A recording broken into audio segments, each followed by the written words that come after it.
Hello, this is Eastern Europe Review, a joint production of BELSAT and TVP World, with the reports and analysis from Ukraine, Belarus and Russia.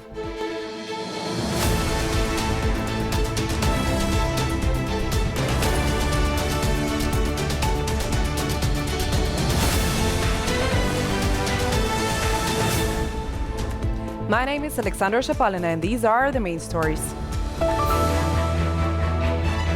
Why is universal jurisdiction still failing to hold the Lukashenka regime accountable? In the West, we see slow decision-making, which may not always satisfy us. In Russia, a talented pianist died in custody after a dry hunger strike. Fascism is the shame of our homeland. Putin is a fascist. Georgians fighting for Ukraine face persecution at home. The Georgian authorities are trying to discredit us, to label us as terrorists, and to follow the Kremlin's instructions. Lukashenko's regime keeps thousands of innocent Belarusians in prisons. However, in the cases against those responsible for the repressions which are being investigated abroad, no one has yet been declared an internationally wanted person. Political reasons have also contributed to the delay in bringing cases against Belarusian criminals to court within the framework of universal jurisdiction. 3.5 years is how long Vital Aleinik has been waiting for justice against his torturers, who illegally detained him, tried him and beat him in prison during the 2020 protests in Belarus. A prison employee came up and started beating me on the legs with a baton. I stood by the wall with my hands up and couldn't do anything.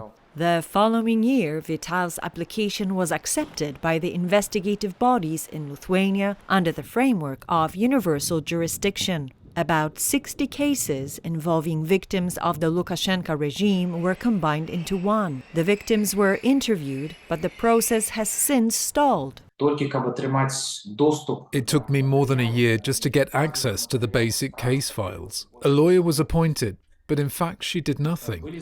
She said that she couldn't do anything in such difficult international cases. Lawyers say that the investigation may drag on for several more years because the Lukashenka regime supports Russian aggression in Ukraine. Investigators are also cautious due to the possible presence of secret agents among the victims, who might attempt to intimidate the participants. None of the suspects has yet been charged. In some aspects of the case, there are well-known people who can be charged even now and put on an international wanted list. It's not clear why this has not been done. However, yes, the investigation is still ongoing. To advance the investigation, legal experts are searching for potential witnesses, law enforcement officers who on orders assaulted Belarusians but have since emigrated abroad. The problem of European, that is, normal democratic justice versus Belarusian justice is that it's a card game with a cheat. European judges need specific, compelling evidence to arrest a person, especially a foreigner. Personal sanctions, which include a ban on entry into the European Union, make it impossible to detain suspects for questioning. Belarusian and international human rights organizations generally support these sanctions and focus primarily on gathering information about the regime's crimes and preparing reports. Lithuania is still an example of the desire to bring the case of Lukashenko's responsibility to a conclusion. The question of Lukashenko's responsibility for war aggression has also been raised publicly by Lithuania and by Sweden as well. Even though victims of Lukashenko's regime have also submitted applications to the law enforcement agencies of Poland, the Czech Republic, Germany and other countries, at the moment, the mechanism of universal jurisdiction has only begun to function in Lithuania. In dictatorships, decisions are made very quickly and are non-legal. In the West, we see slow decision-making, which may not always satisfy us. Poland and several other countries are exploring the possibility of implementing the mechanism of universal jurisdiction for Belarusian cases. Pianist Pavel Kushnir died in the Birobidzhan pretrial detention center. The musician had recently been running a video blog in which he condemned the war against Ukraine and the Kremlin's domestic policies. As a result, FSB accused the pianist of calling for terrorist activity. Pavel Kushnir died in custody after going on a dry hunger strike. This is the first death from a hunger strike behind the bars in the history of modern Russia.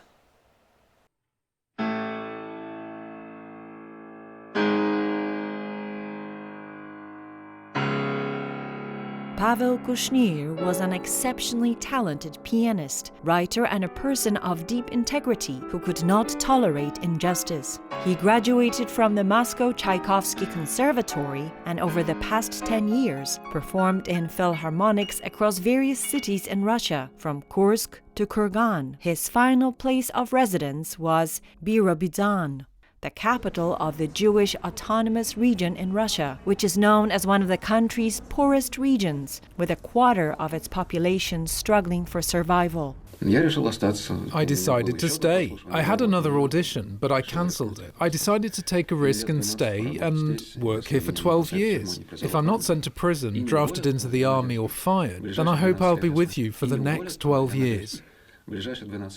Pianist Pavel Kushnir died in a pre-trial detention center in the far eastern city of Birobidzhan. FSB officers detained him at the end of May, and a criminal case was opened accusing him of inciting terrorist activity.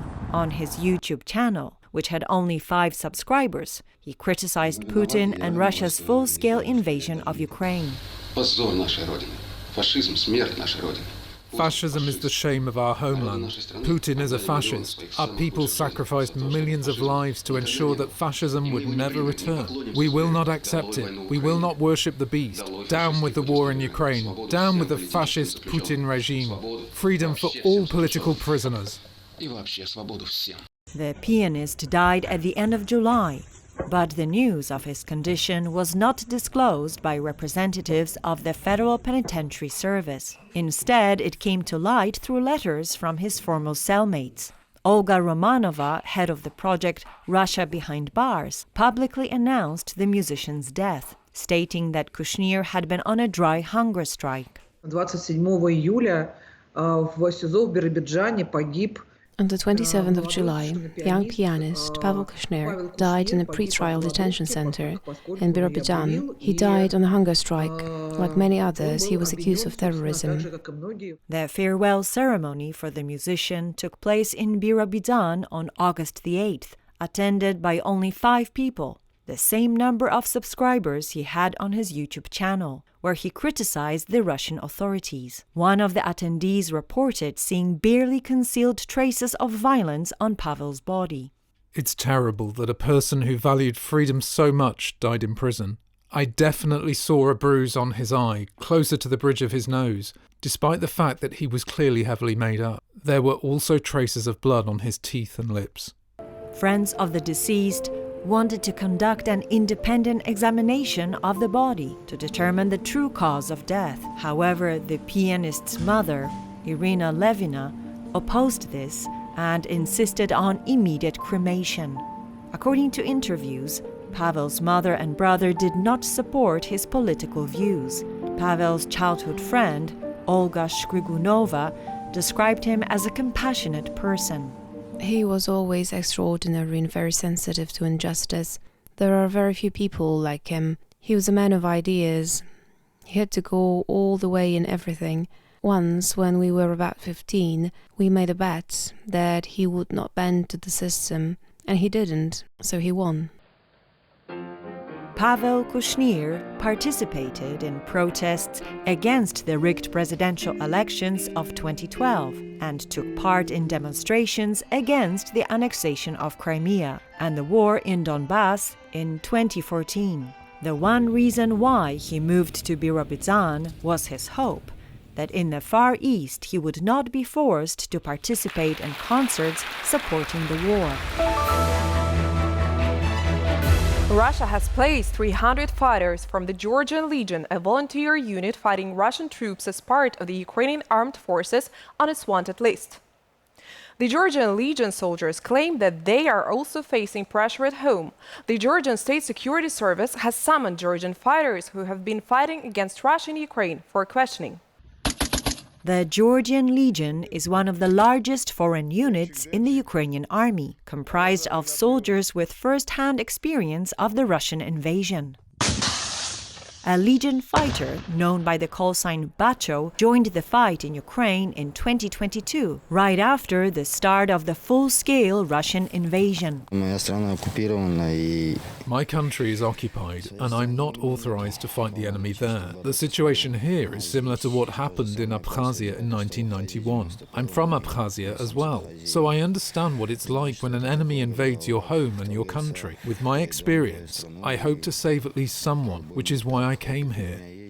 In this photo, Georgian Legion commander Mamuka Mamulashvili is 14 years old. He and his father, a general in the Russian army, were captured in Abkhazia. 25 years later, they are fighting together against the Russian army in Ukraine. Immediately after the start of the Russian invasion of Donbass in 2014, Mamuka Mamulashvili gathered fellow countrymen with combat experience and came to Ukraine. The Legion's primary tasks include sabotage, infiltration, and training of Ukrainian fighters. Since 2016, the Legion has officially been part of the armed forces of Ukraine. The Georgian Foreign Legion consists only of former military men who have already gained combat experience and participated in various conflicts against Russia, so that they have enough experience to carry out difficult operations. Today, our main task is to defend Ukraine from the enemy and to defend Georgia from the enemy, because the destinies of our countries are intertwined. In June 2024, a Russian court recognized the Georgian Legion as a terrorist organization. The Russian Investigative Committee prosecuted more than 70 members of the Legion in absentia and put Mamuka Mamulashvili on the wanted list. At the same time, the Georgian State Security Service began to summon for questioning Georgian volunteers who had participated in the defense of Ukraine as part of other units. The relatives of those fighting for Ukraine have also been under pressure in their home country. We don't go there. We try not to go to our own country so that we don't have unnecessary problems and don't get arrested. If I go to Georgia now, I know that I'll be detained there and I might not be allowed to come back. A friend's wife worked as a teacher, and because he's in Ukraine, she's been dismissed from her job. The Georgian State Security Service has accused Mamulashvili and several Legion fighters of preparing riots to overthrow the government. They face 2 separate charges, including preparation of a terrorist act. The Legion fighters believe that Georgia's pro-Russian authorities have been acting on Moscow's instructions. To put it in a nutshell, the Georgian authorities are trying to discredit us, to label us as terrorists, and to follow the Kremlin's instructions. For the Georgian authorities, these guys are unacceptable, and they'll do everything to prevent them from returning to Georgia. We've discussed this issue with our Western partners and considered sanctions against a group of Georgian politicians involved in this plot. We'll take measures to protect the guys who are in Georgia and in Ukraine, and will not leave these actions of the Georgian government without a response. The Legion's fighters intend to fight the Russian army as long as necessary and to continue the fight in their homeland after Ukraine's victory. Nobody considers us terrorists except them. They are the real terrorists, and you can see for yourself what they're doing. And the whole world sees that they're fighting against civilians. If they were only fighting the military, it would be a different matter. As soon as everything is over here and victory is achieved, I'll of course return to my country and continue to fight against my enemy. Since the start of Russia's full-scale invasion of Ukraine, 60 Georgian volunteers have died.